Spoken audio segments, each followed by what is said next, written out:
Bom dia, bem-vindos. Então, damos início a mais uma aula de gestão financeira. O esquema é exatamente o mesmo, acho que não mudou nada. A gente está se aproximando dos finalmente. Então, nessa aula, a gente tem um objetivo bem claro para publicar em relação ao nosso trabalho e a gente começa a fazer uma revisão. Acho que eu, na semana passada, falei o número errado, mas é o quiz 10, né, que tem as 20 perguntas. E é esse quiz 10 que a gente revisa. O Bruno já colocou aqui no chat o nome RA.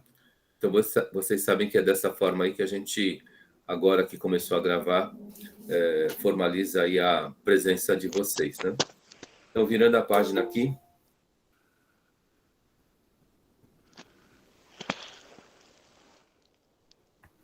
Então, nosso olhar para a realidade é sempre nevoado. Então, a gente está há um mês aí do final, um mês da prova conclusiva, ou há um mês do último dia de aula de vocês, assim, da parte antes da substitutiva. Espero, né, que o olhar de todo mundo aqui tenha sido ampliado. Mas mesmo que a gente tenha estudado muito, não significa que a gente sabe tudo, né? A gente sabe um pedaço. Mesmo da gestão financeira, a gente sabe um pedaço. Virando a página. Então, hoje é o passo 8, né? Então, a gente vai falar um pouquinho aí de benchmarking, e o objetivo da gestão financeira. Gente, por acaso, né, já estava programado esse tema, mas por acaso eu ouvi aí um podcast sobre o assunto, né? E a pessoa, ela criticava o benchmarking no sentido de esse marketing comparativo, né? A gente elege um modelo, né? De repente eu sou uma lanchonete e posso eleger o que eu observo, por exemplo, no McDonald's, como algo para ser copiado. Ou eu já vi acontecer uma pastelaria também, né, observar o McDonald's e colocar alguns modelos da pastelaria, do McDonald's, para dentro da pastelaria. Então, a crítica é que não venha direto para ser copiado, mas sim pensado e adaptado, né? Um primeiro case em relação ao próprio McDonald's, numa das crises aí, o pessoal começou a falar de crise, começou a falar de problema, começou a falar de falta de dinheiro, e o McDonald's, muito rapidamente, ele conseguiu mudar o fornecimento de sachê, o fornecimento de guardanapo, o fornecimento de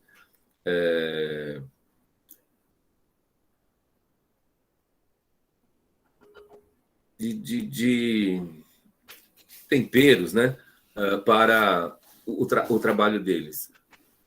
Ficava assim um pouco solto e agora fica mais controlado. Então, foi uma ação rápida, né, que as pessoas observaram e não é que precisa ser exatamente copiado ipsis literis. A gente precisa o quê?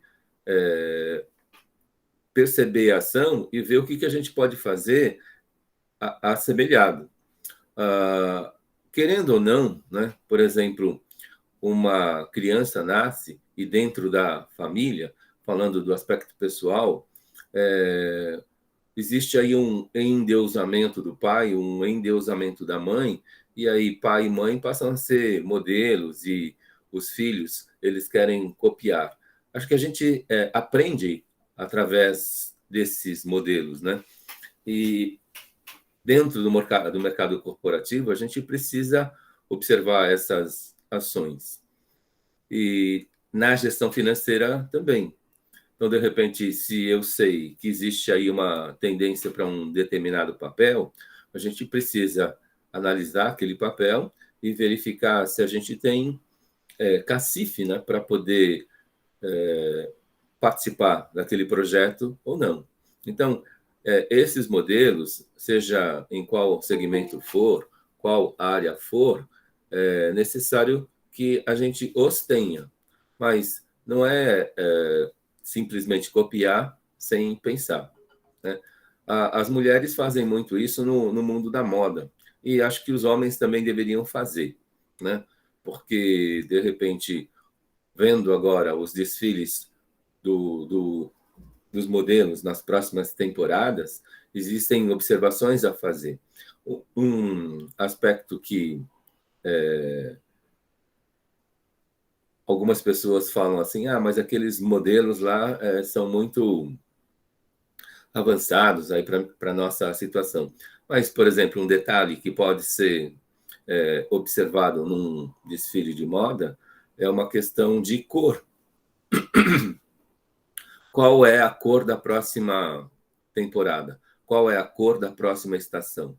De repente, aí a gente pode ter um modelo que é o nosso, mas a gente se apropria da cor que vai vir, por exemplo, né? Então, é só uma coisa de... Acho que a gente precisa, como eu falei lá na frente, como eu falei também no plano, cuidar do todo. E um aspecto, o cuidar da estética, também é uma necessidade. Então, tudo isso eu estou dando como exemplo, né, do marketing comparativo. Seja qual dimensão, qual aspecto for, se a gente tem aí uma referência, acho que fica mais fácil de caminhar. Não para copiar ipsis literis, né? O podcast que eu ouvi foi justamente a crítica de uma pessoa olhar algo que acontece e tentar copiar sem pensar aquilo que foi feito por um concorrente, por exemplo. Tá claro isso, gente? Querem fazer perguntas? Alguém tem outros exemplos?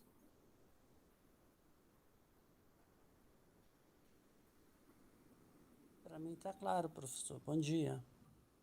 Tá claro? Alguém falou com o microfone baixo?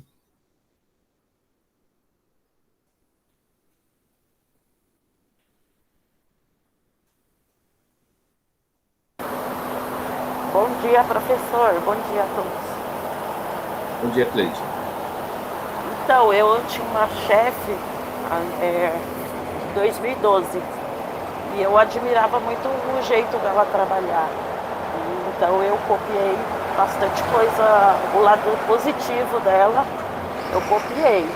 Ela tinha um lado negativo, que era de chegar atrasada, mas o restante eu admirava muito. Então, eu copiei bastante coisa para mim, para minha carreira dentro da empresa. Então, isso também pode acontecer, né? No aspecto profissional, né? A gente pode eleger alguns modelos nesse sentido, né? O pessoal diz, né? Assim, mais ou menos na escala e na linha do tempo de cada um, a gente, na infância, tem aí os pais como modelo, depois, na escola, de repente, alguns colegas que a gente sabe que são referenciados pelos demais, são observados pelos demais, né, no tempo de escola. Depois, no trabalho, algumas chefias passam a ser esses modelos também.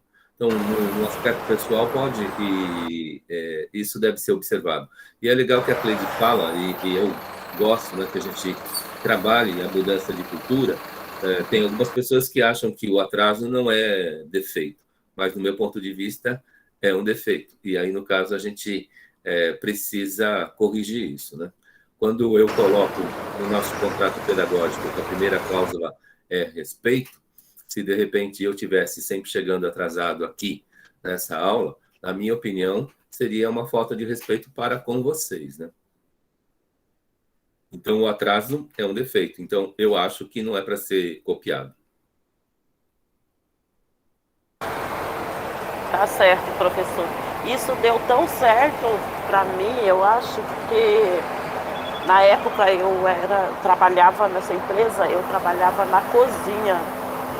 E daí Passei de cozinha para recepcionista, de recepcionista para auxiliar da administração.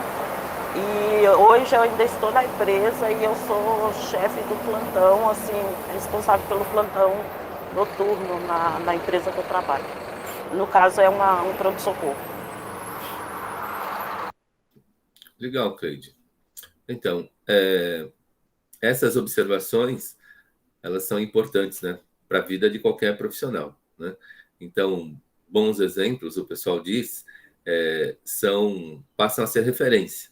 E de um jeito ou de outro a gente traz para a nossa vida, adaptando, né, pensando como que a gente pode fazer aquilo, ou de repente como que a gente pode fazer melhor. Eu mesmo, nas minhas aulas, olhando o trabalho de outros colegas, a gente passa também a pensar assim, olha, eu poderia fazer essa mesma aula, mas eu mudaria aqui e ali, para tentar potencializar aí a comunicação, por exemplo, né? Então, a gente vai, com certeza, aprendendo através desses exemplos, e tudo que a gente puder fazer para melhorar, bem-vindo.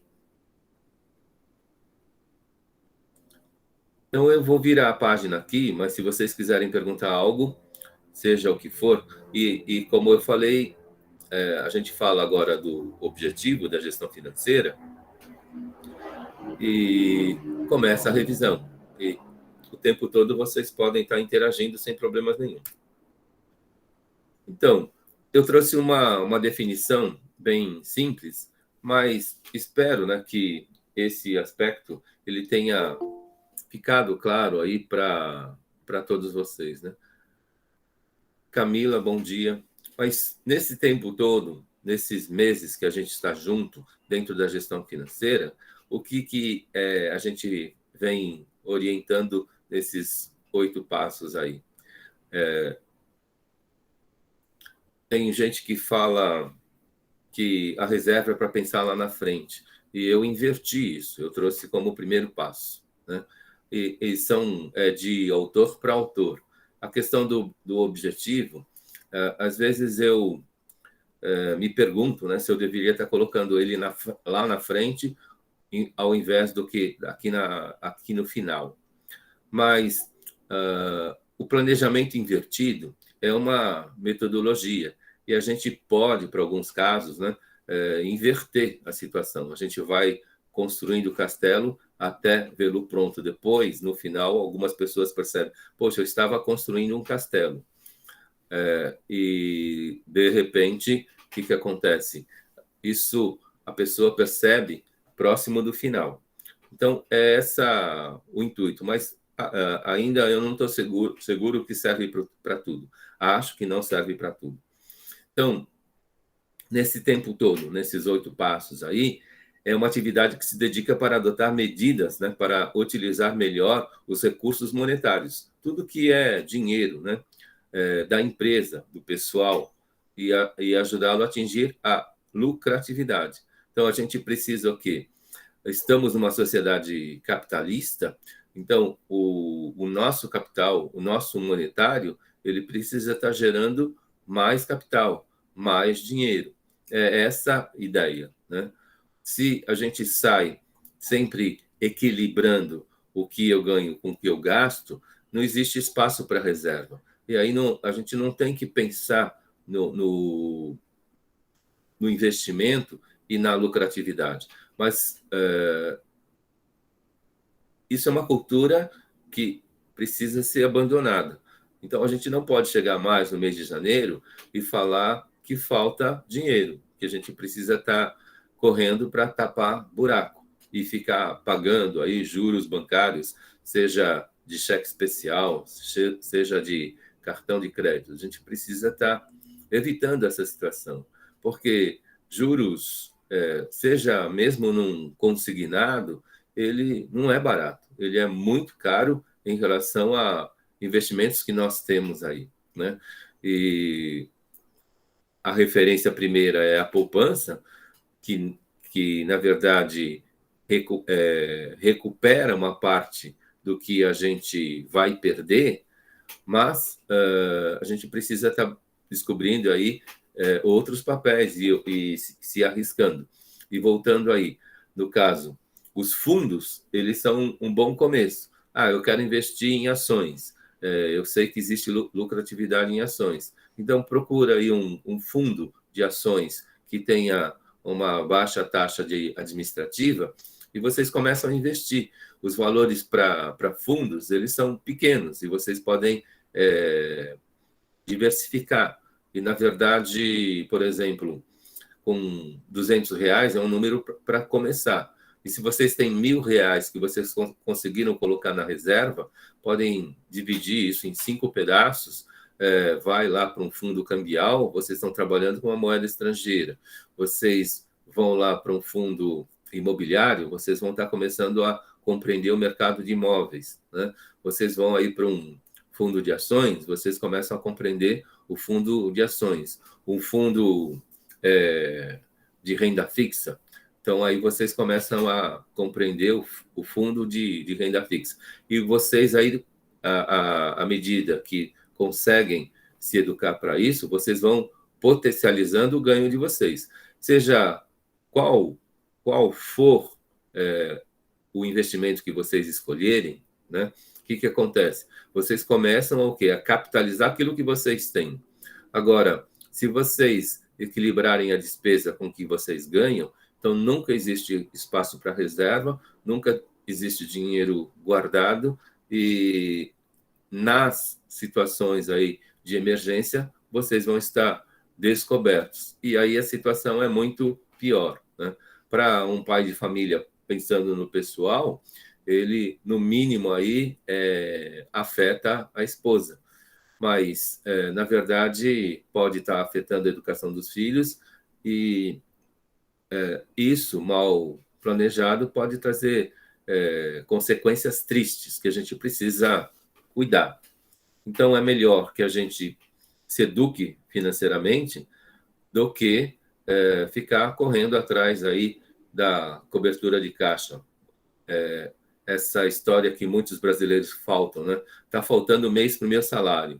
Né? Na verdade, começando a planejar e começando a adequar, a gente vai conseguir constituir uma reserva. E não olhem de forma a curtíssimo prazo, né? Poxa, esse mês daqui é difícil conseguir guardar isso e em relação ao que eu vou ganhar, ao que eu guardei, é muito pouco. Mas vocês precisam pensar que existe aí o longo prazo. E esse longo é para o que a gente trabalha e é o que a gente quer. E, inclusive, também acertando aí nos investimentos, o que acontece? O longo prazo ele pode ser diminuído, né?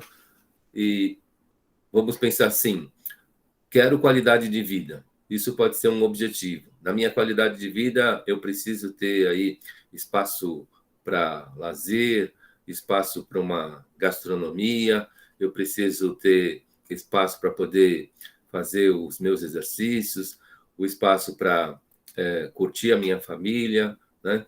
Então, tudo são aspectos para nós pensarmos e a nossa qualidade de vida precisa garantir tudo isso. E vamos supor que, para alguns planos, isso seja aos 65 anos de idade. Mas a gente acertando aí nessa lucratividade, nessa monetização ou nessa capitalização daquilo que a gente tem, aquilo que era para 65 anos pode ser para 60, aquilo que era para 60 pode ser para 55, aquilo que era para 55 pode ser para 50. Né? Quanto mais a gente acertar, quanto mais a gente potencializar, esse horizonte ele fica mais próximo das nossas vidas. Né?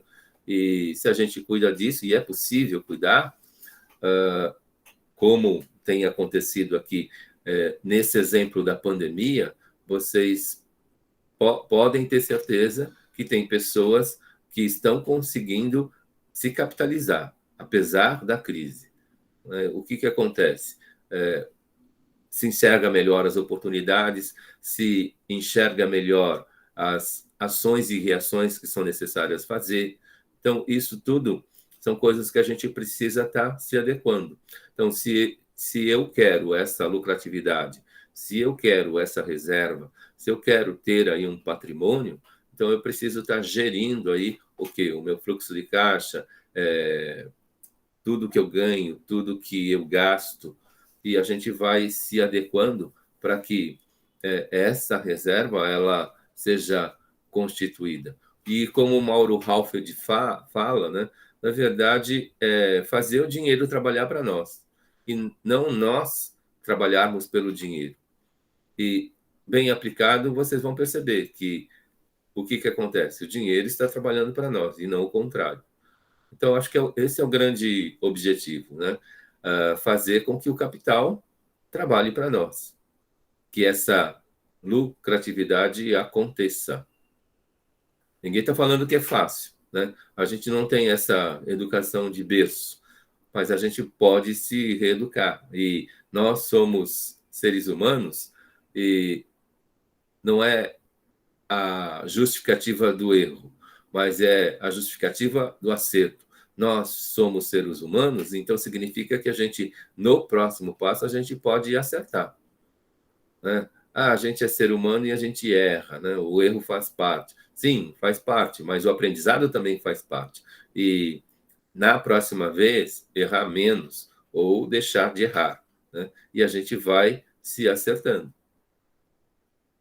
Perguntas aí, gente?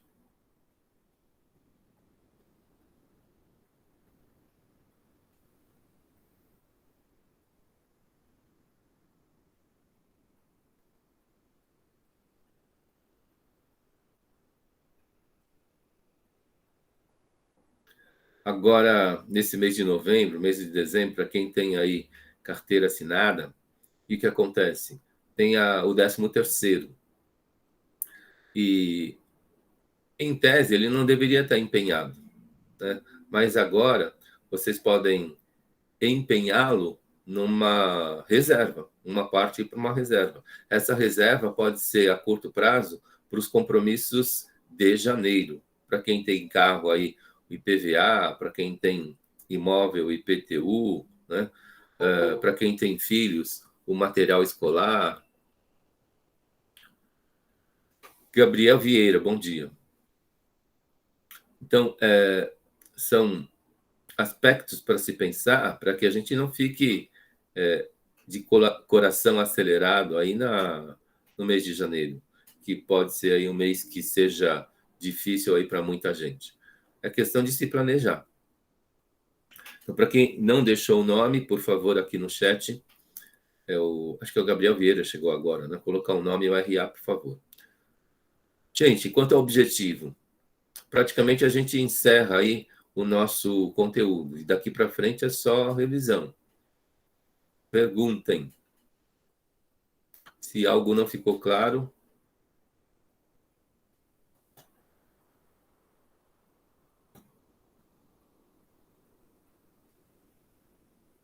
Vou virar a página, então. E agora, na revisão, vocês podem estar perguntando. Então, a base do trabalho da revisão é o Quiz 10. Então, as 20 perguntas do Quiz 10, a gente vai tentar trabalhar nessa aula e na próxima. E num ritmo aí bom. E a gente ainda tem uma aula de reserva para surpresas que possam estar acontecendo. Então, dá para levar, na minha opinião, essa revisão de forma bastante tranquila.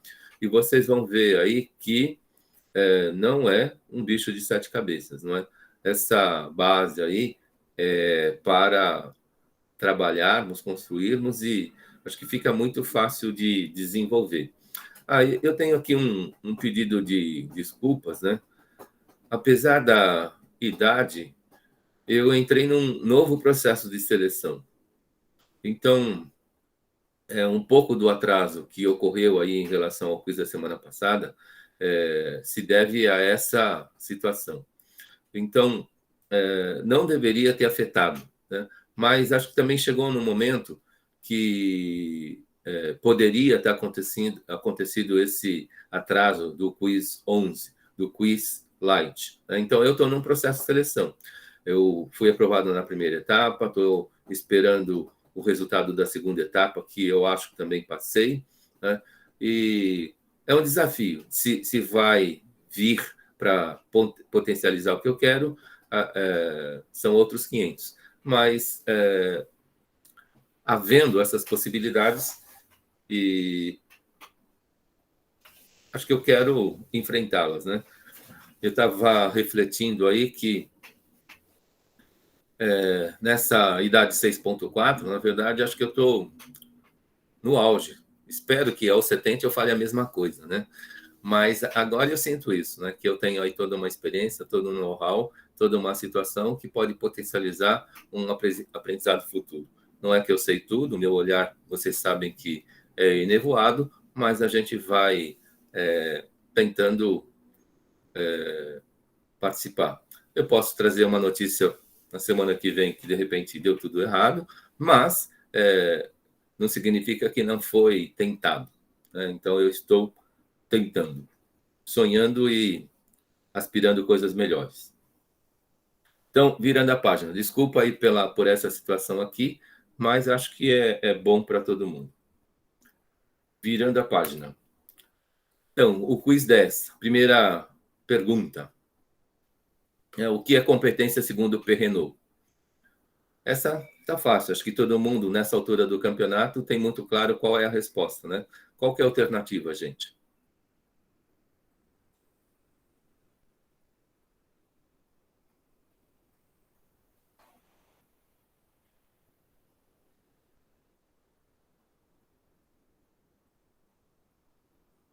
A letra E, professor, bom dia. O Elton respondeu e... Mais alguém? Andecleia e...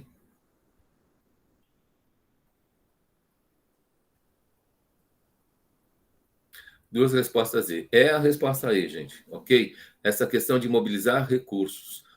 Todos os recursos que nós temos aí. Ele não usa a palavra etc., o Perrenot, né, na fonte. É um conceito de 1980 isso, gente. E muita gente ainda tem uma definição que é pessoal, às vezes uma definição que é de dicionário, e a gente precisa tomar cuidado. E a gente viu aqui na experiência que mesmo um trabalho de conclusão de curso, que ele foi aprovado aí por uma bancada, que ele está publicado na internet, de repente essa definição, ela não vem da base, ela vem do quê? Ela não vem da fonte, né? Ela vem do pessoal, da experiência que as pessoas têm. Com certeza, vocês podem ter uma resposta pessoal. Com certeza, podem. Mas essa daqui é a origem. E eu considero e faço, apesar de ser de 1980, bom dia aqui para quem chegou, foi o Lucas. Então, apesar de ser uma definição de 1980, o que acontece? Essa definição, se vocês pesquisarem, na minha opinião, é das melhores. E alguns de nós, com certeza, precisa estar buscando excelência, mas para uma realidade que nós temos aqui hoje, a ideia é dar solução.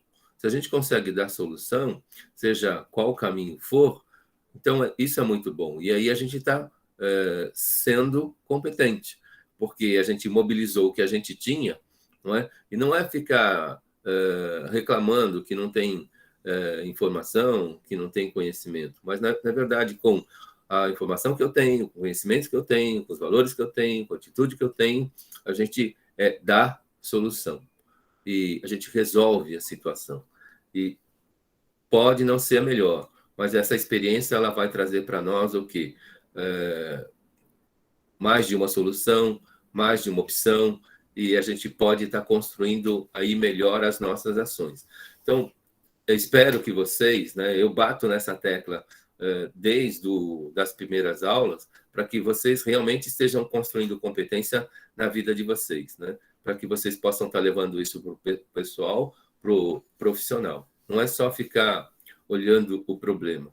Na verdade, é dar soluções e, de preferência, mais de uma, para que essas soluções sejam pensadas. Se eu tenho duas soluções mentalizadas e eu preciso fazer uma escolha,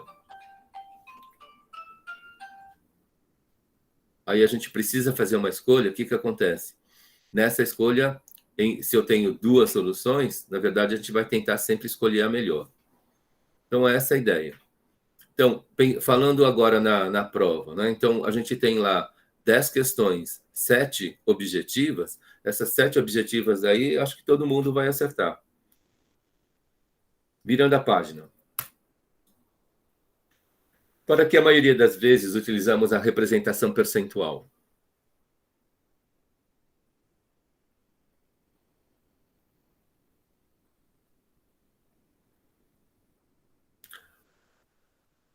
A Karina colocou A na anterior? Professora, eu não estou conseguindo enxergar as perguntas. Tá, a E é saber mobilizar recursos tais como informação, conhecimentos, valores e atitudes para a resolução de problemas. Quando, na minha leitura, quando o Perrenot ele coloca esses aspectos, ele está tentando falar da totalidade. Então, né, na totalidade, na verdade, a gente tem mais aspectos. E não é a questão do etc. A gente precisa ter muito claro aí quais são os aspectos que a gente precisa trabalhar. E se é mais de um, se é dois, se é três, se é quatro, se é cinco, então é legal que a gente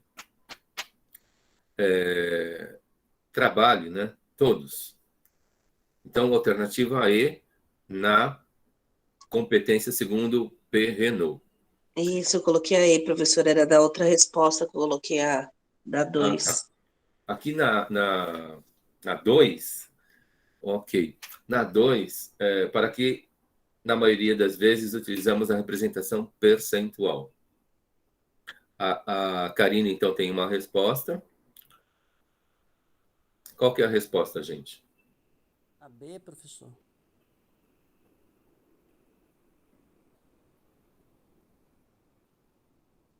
A letra B, professor.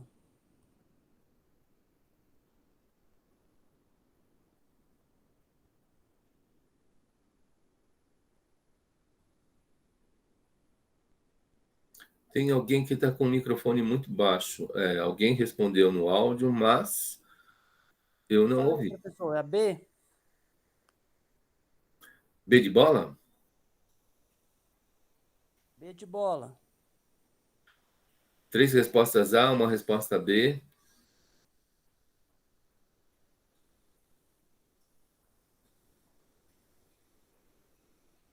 Gente, ó, vou falar de vacina, que é alguma coisa aí que está na cabeça de todo mundo. A gente pode falar assim: Israel vacinou 6 milhões, o Brasil vacinou 20 milhões. Então, são 6 milhões de pessoas contra 20 milhões de pessoas. Fica boa essa comparação? Sim, não? Eu tenho uma quantidade de pessoas e eu tenho uma quantidade de vacinas, né?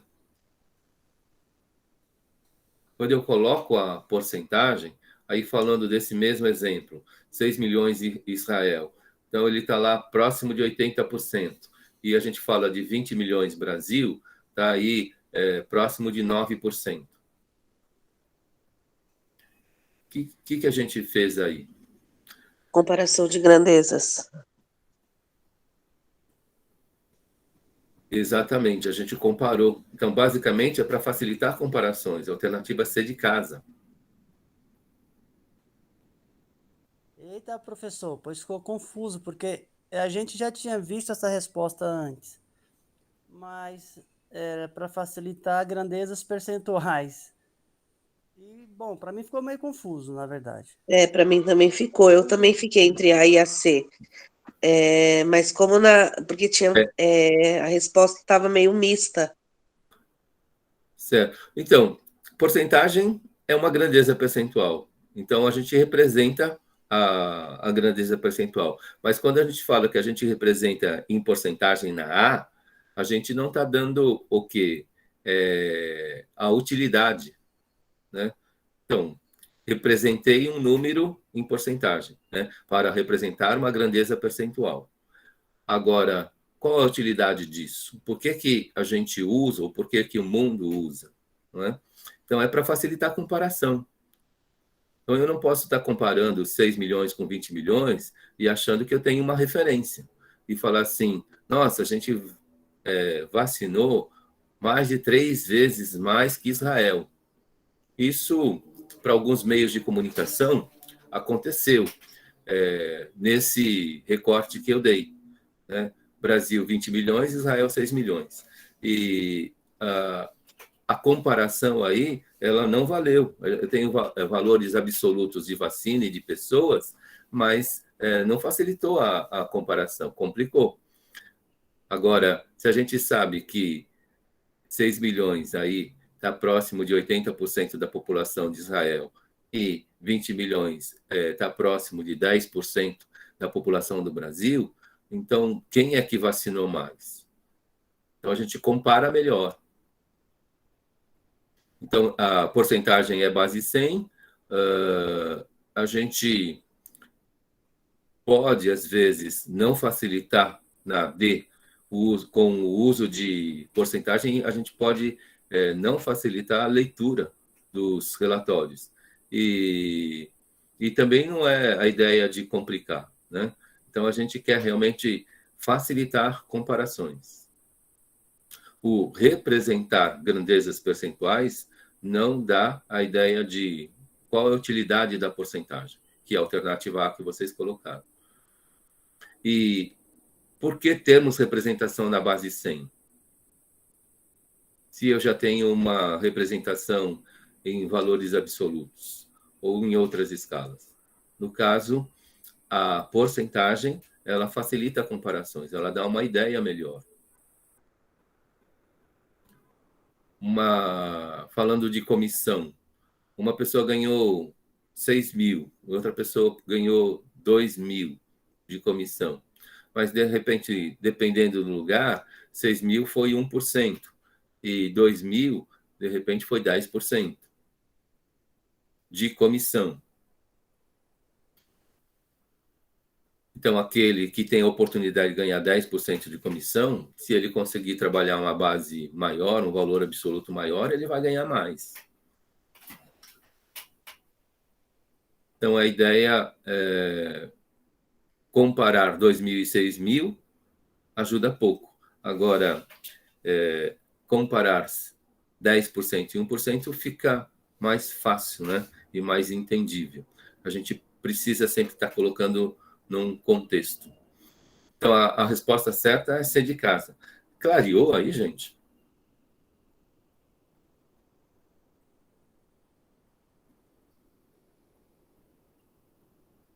Colocando assim, professor, clareou, porque acredito que, pelo menos no meu caso, eu me baseei muito com a questão dos outros quizzes, por isso que eu acredito que eu errei. Certo. Então, das 20 questões, eu vou escolher 10. Se essa cair, então vocês já sabem qual é a resposta, né? Mas o mais importante saber qual é a resposta é ficar claro essa situação. E aí, vocês podem estar sempre pensando, ao comunicar algo, se a porcentagem ela não vai estar facilitando essa comunicação. Se vocês quiserem mesmo que quem esteja do outro lado compreenda. Acho que eu comentei aqui, né, que a Seisgram Hill, quando publica relatórios, ela não usa a porcentagem, ela usa os números índices, né? E acho que aí não facilita. A própria Secretaria de Educação também, quando fala de índice de fluxo de alunos, ela não publica percentuais, ela publica índices. E, na minha opinião, o que acontece? Espero que vocês saibam, aí 60% o índice é 0,6, aquele 60 dividido por 100. Não é todo mundo que compreende que o 0,6 é 60%. Então, colocar num relatório da educação para 7 milhões de estudantes, né, que o índice aplicado foi 0,6, não é muito claro para a grande maioria das pessoas que é 60%. Agora, se a gente coloca lá 60% no relatório, A gente facilita a leitura daquela pessoa que está lendo.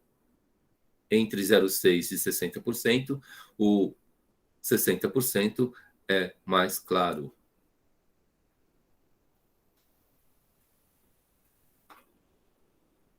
Como eu falei, a Secretaria de Educação e a Sesgan Rio são 2 exemplos de relatórios que a gente coloca e a pessoa lê aquilo e não é muito perceptível para a pessoa que ela está lendo 60% naquela situação.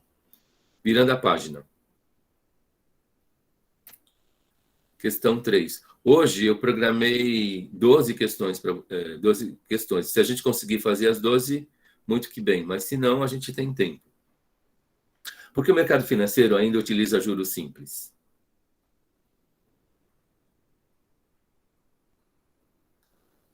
D de dado.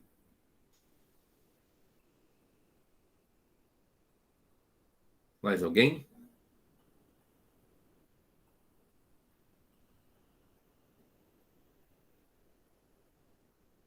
D de dado. É isso mesmo, gente. Nas frações de período de juros, o ganho é maior.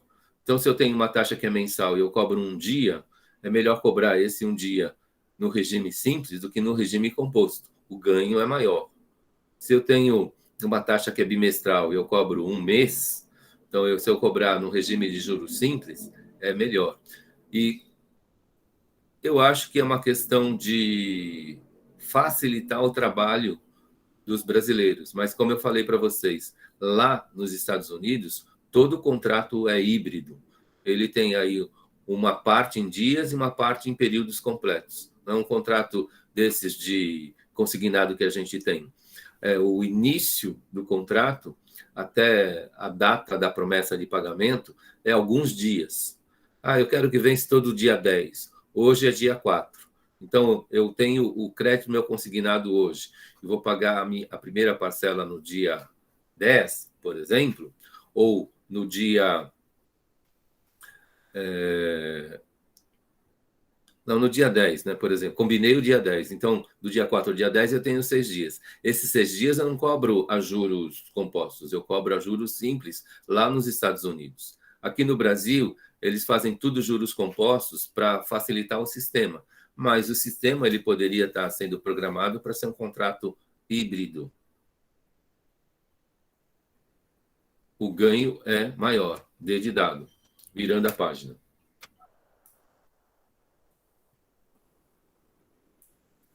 Nas alternativas abaixo, quais delas tratam das ações de agência?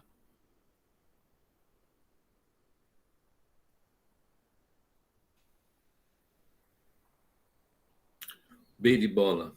Mais alguém?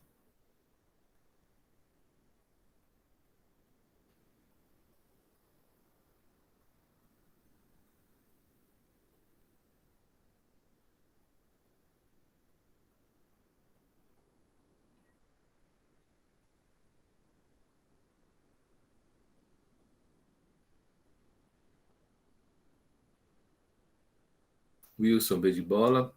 É isso aí. Gente, gráficos da A, planilhas da C, né? Todos os níveis da E são aspectos para descartar. Não é o agente financeiro, só o agente financeiro que trabalha gráficos. Tudo bem? Então, seja qual área for, eu posso ter os gráficos para facilitar. Né? Estou trabalhando aí por exclusão. As planilhas também, seja qual área for, se trabalha com planilhas. E a dimensão financeira não é tudo no corporativo. Né? Agora, quando a gente faz o orçamento, quando a gente pensa na previdência, quando a gente administra o caixa, isso são ações do agenciamento financeiro. Então, a gente precisa, quer dizer, alternativa B de bola, esse é o correto. Ok? Virando a página. Questão 5. Nas alternativas abaixo, quais delas tratam dos serviços de agência?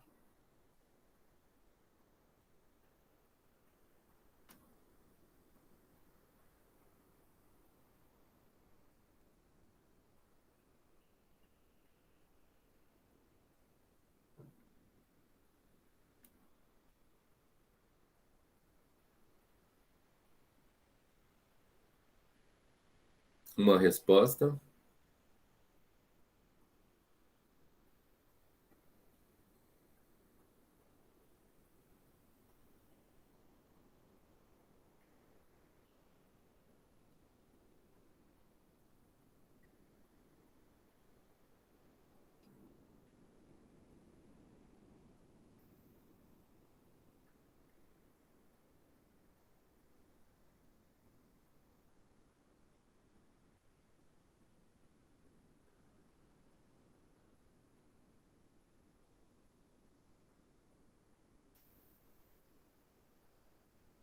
Só uma resposta? Alguém quer arriscar? B, professor. B de bola? B de bola. 2E e um B de bola.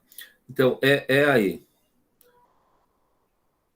A ordem das alternativas, ela não é a mesma que foi apresentada para vocês lá no quiz. Essa ordem que eu estou colocando aqui nessa revisão, ela está alterada, né? Então, Então, os serviços, né, que um agente tem aí para lidar, né? Então, a assessoria, com certeza, planejar, com certeza, e a questão dos seguros, né? Seja desde o seguro de vida pessoal, corporativo, né? Isso, e dos bens, né? Que esse agente financeiro ele tem lá no seu corporativo, no patrimônio que esse agente financeiro ele tem lá no seu corporativo. Então, isso são coisas para se fazer. A administração em geral tem o administrador para cuidar disso, a contabilidade não é o agente financeiro que cuida disso, a questão de projeção monetária pode ser só o administrador também, e quando na D entra lá o familiar, né? Quando a gente fala de serviços de agência, a gente está falando no mundo corporativo. Então, aí não vai entrar a questão familiar. Então, nessa questão 5, a assessoria, né? Então, a gente está assessorando as pessoas a pensar no dinheiro, a gente está planejando essa questão financeira e também a questão do seguro. Quando a gente faz reserva, também é uma outra forma de trabalhar seguridade com capital próprio. Virando a página. professor, vocês estão falando das agências de crédito, essas agências que a gente vê aí que emprestam dinheiro. Que agência é essa, por favor? Nós, agentes financeiros, cada um de nós aí passa a ser um gestor financeiro, é um agente financeiro. Cada um de nós passa a ser uma agência. Não entendi. Clareou aí, Walton? Bom, eu tô confuso, porque eu acho que nesse dia dessa aula eu não assisti essa aula. Eu tô meio confuso. Nas alternativas abaixo, quais delas tratam dos serviços de agência? Nós, como agente? Isso. Acho que eu trouxe um texto breve, né, nessa aula sobre essas situações de ações de agência e serviços de agência. Acho Tudo bem, que eu são marquei. 4 ações de agências e 4 serviços de agência. E na alternativa aqui tem 3. Bola para frente, professor. Pode seguir. Tudo bem? Então, cada um de nós aí é um agente financeiro. Cada um de nós passa a ser uma agência. Virando. Sobre o risco e retorno, podemos dizer qual alternativa?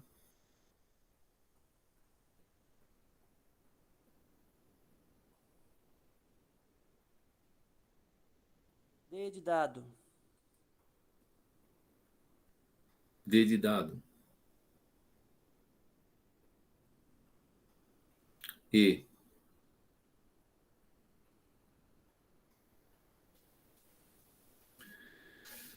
Certo, D de dado, gente. nessa aula daí eu coloquei um gráfico, né? Que vocês viam ali uma reta crescendo para o infinito. Então, quanto maior o risco, era maior o retorno. Maior o risco, maior o retorno. Então, as ações, por exemplo, elas têm lá um médio risco, mas tinha um maior retorno. No final do gráfico, a gente tinha lá um negócio próprio.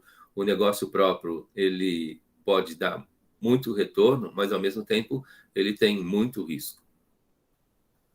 E voltou de novo na pandemia aquela situação lá de a cada 10 empresas, 8 fecharam, porque se planejaram de uma tal forma que não previram a pandemia. Ninguém sabia da pandemia, né?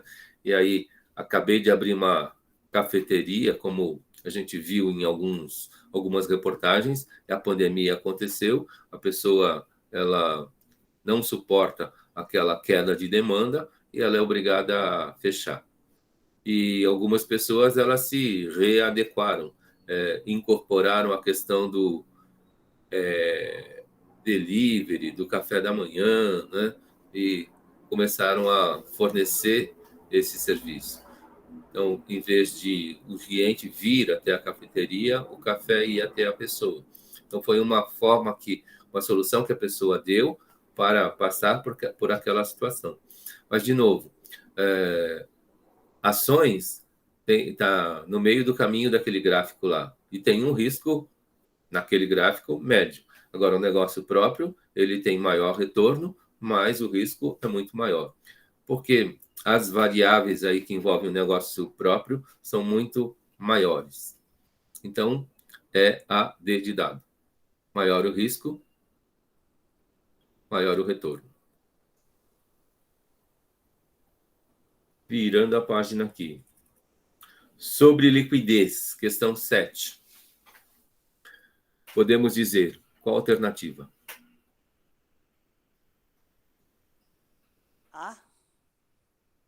A.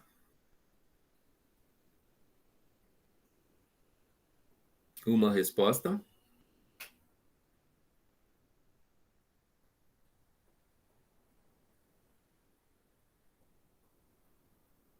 Duas.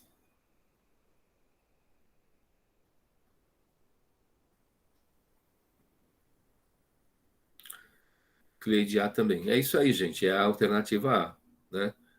Então, aquilo que é líquido, ele é mais rápido, né? Então, é essa ideia que tenta se passar.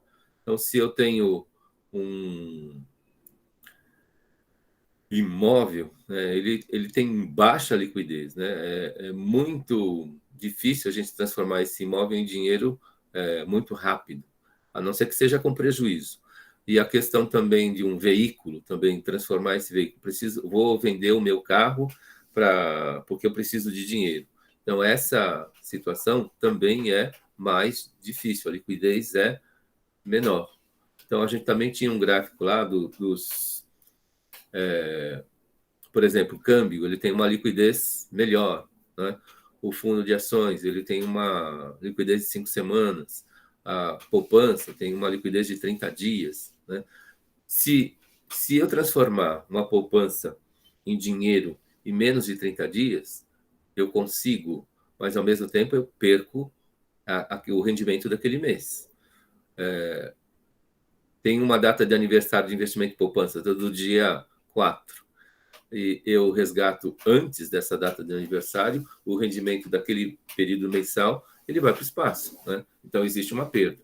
Então, a ideia da liquidez é transformar em valor monetário sem que haja perda. Ok? Então, é isso mesmo, alternativa A. Se refere a maior ou menor velocidade de transformar investimentos em moeda. Quando leia-se lá moeda, é sinônimo de dinheiro, grana. Se eu preciso de um capital agora, aquilo que tem maior liquidez é aquilo que eu consigo transformar em dinheiro na minha mão mais rápido. Virando a página. Sabemos que as estruturas financeiras são dinâmicas, variando de governo para governo, né? Esse governo, por exemplo, inovou bastante quando enxugou, né? Mas, na base, a ideia é exatamente essa que a gente passou em aula. Mas quais são os mercados do sistema financeiro nacional?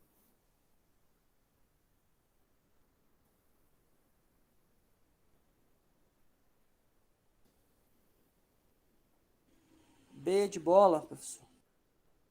B de bola. Gabriel Vicente, B também. Karina, B. É isso mesmo, gente. Ó, só dando uma pausa aqui, eu pensei isso na 7, mas estou falando agora na 8. Mas vamos supor, né, que sejam essas 7 questões que fossem cair na avaliação conclusiva.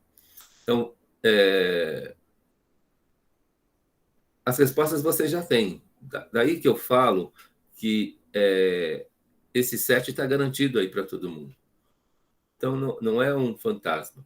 Mas, então, qual que é o foco? É a questão da clareza, vocês se apropriarem desse aprendizado e que isso possa estar sendo refletido aí nas ações da vida profissional de vocês. Ok? Agora, se fossem essas 8, né? Então, eu espero que todo mundo teria acertado 8. Mas é isso mesmo, B de bola, né? Aqui a resposta está completa. O mercado de crédito, o mercado de capital, o mercado cambial e o mercado monetário. Tudo bem? Virando a página aqui. 9. Sabedores da dinâmica também que o mercado tem, que ocorre nas composições de governo.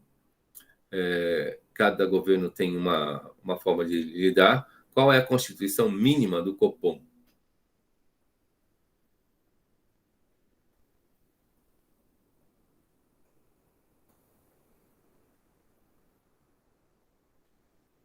E. Temos uma resposta. E de escola. Não entendi, Welton. Letra E. E. 2 respostas E.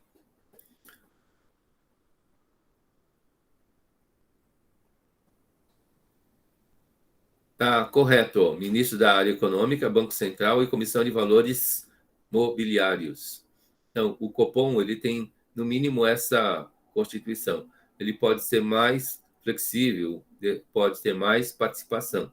E aí, o Copom se reúne a cada 45 dias no Brasil e eles determinam aquela taxa básica de referência para o mercado trabalhar. Que, no caso, na semana passada, quarta-feira da semana passada, eles definiram lá que a taxa Selic ela passa a ser uma taxa de referência de 7,75% ao ano. A taxa Selic é um valor que é publicado anual, é uma taxa de referência anual. Então, Ministro da área econômica, Banco Central e Comissão de Valores Monetários. Questão 10. Sobre planejamentos, podemos dizer...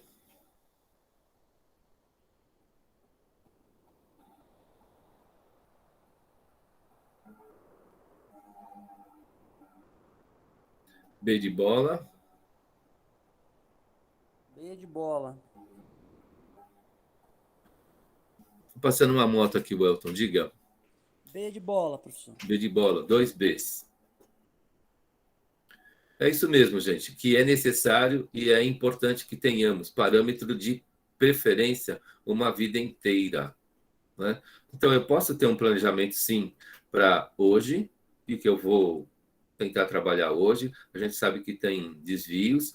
Eu posso ter um planejamento para essa semana, o que eu quero e pretendo trabalhar nessa semana, objetivos, metas para essa semana, para esse mês, para esse ano, para 2 anos, 3 anos. De repente, se eu acabei de entrar na faculdade, Então, eu posso ter um planejamento até o final do curso que eu escolhi. Mas acho que precisa ter o próximo passo, o outro, de preferência esse plano para uma vida inteira, né? O cargo que eu estou trabalhando agora, eu vivenciei uma experiência de trabalho por causa do mestrado em 2005, né? Aí, em 2005, eu comecei a alimentar esse sonho dessa possibilidade, porque eu vi que não era um sonho assim inatingível, que era possível, né? Todo mundo que está naquele lugar é uma pessoa de carne e osso, né? É uma pessoa que, se a gente chutar a canela, dói. Então, não é nenhuma pessoa diferente de qualquer um de nós aí. Agora, é a questão do preparo. A gente precisa estar se preparando para aquilo. Acho que 2017 eu já estava aí lapidado para essa função. E foi quando, em 2018, eu tentei pela primeira vez, né? E não consegui, mas bola que segue. Aí o processo ele está se repetindo agora dentro da Secretaria de Educação novamente. Então eu estou um pouco mais preparado. Eu não sei se eu estou preparado ao ponto de ser aprovado, mas muito melhor preparado do que em 2018. E a gente vai tentando.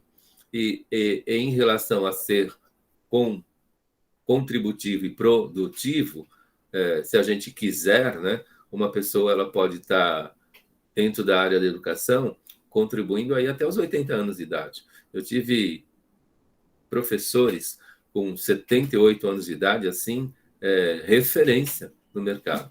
E, dependendo do especialista, realmente não tem para ninguém.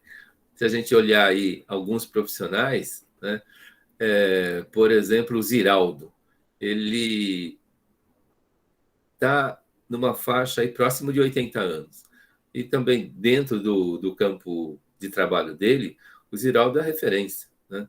E para falar de um deles, né? Existem vários aí. Na questão do talk show, né? O Jô Soares, ele continua sendo modelo para muita gente. E ele continua produzindo, ele continua trabalhando. Ele não está pensando em aposentar e ele é contributivo. O mercado ele se renova assim, mas essas referências elas ficam, né? Então, acho que precisa ser tentado. Daí, um planejamento para uma vida inteira, não um horizonte a curtíssimo prazo. Se vocês conseguirem fazer esse plano para uma vida inteira, melhor. E não significa que ele não precise ser mudado. De repente, uma oportunidade ocorre, né? Então a gente deve estar colocando essa situação. Um outro exemplo é a questão da loteria esportiva, né? Ou das loterias. Acho que 98% das pessoas que ganharam em loterias no Brasil, eles não têm mais nada do que ganharam. 98%. E, na minha opinião, um aspecto que é fundamental, né? A pessoa não se planejou. E se ela não se planejou, a situação de ela não ter nada no próximo minuto é muito grande. Então, acho que todo mundo precisa se fazer essa pergunta, não é? Se no meu colo agora cair 200 mil reais, né, o que eu vou fazer com esses 200 mil reais? Eu preciso ter um plano para isso também, porque é uma possibilidade, principalmente para aqueles que jogam na loteria, né? Então, se uma pessoa tem a probabilidade é pequena, mas o ganhar faz parte. E, de repente, chegou lá no meu colo 200 mil reais, por exemplo. Aí, o que eu vou fazer? Não é... de repente, uma pessoa ela sai torrando ou distribuindo esse dinheiro para parentes. Será que esse é o caminho, né? E como, na prática, no Brasil, tem acontecido, nas pesquisas que se apresentaram, 98% das pessoas que tiveram essa sorte, elas não têm mais esse capital. Então, a ideia é ter um plano para a vida inteira. E se essa pergunta, por exemplo, para esse plano que eu quero para a minha vida, cair no meu colo R$ 200.000, esse plano ele vai se alterar ou ele vai ficar potencializado, né? Às vezes uma pessoa altera completamente o plano porque tem um aporte de capital e às vezes aquilo que era um sonho, por exemplo, vou formar uma banda, aí a pessoa recebe lá 200 mil, ela abandona o sonho da banda e vai curtir aquela grana. E aí, era um sonho mesmo, de verdade, estar tocando aí por prazer junto com algumas outras pessoas, por exemplo, né? Então, para ser pensado.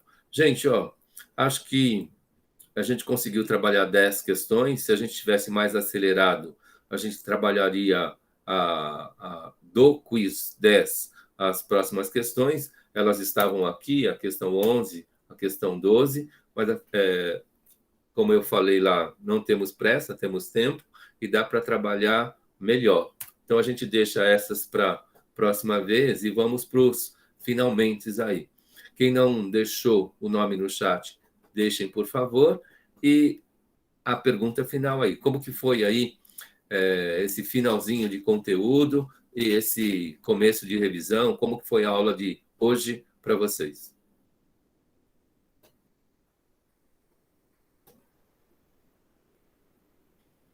Obrigado, Karina. Espero que vocês tenham ficado mais tranquilos em relação ao que vai acontecer aí no dia 2 de dezembro.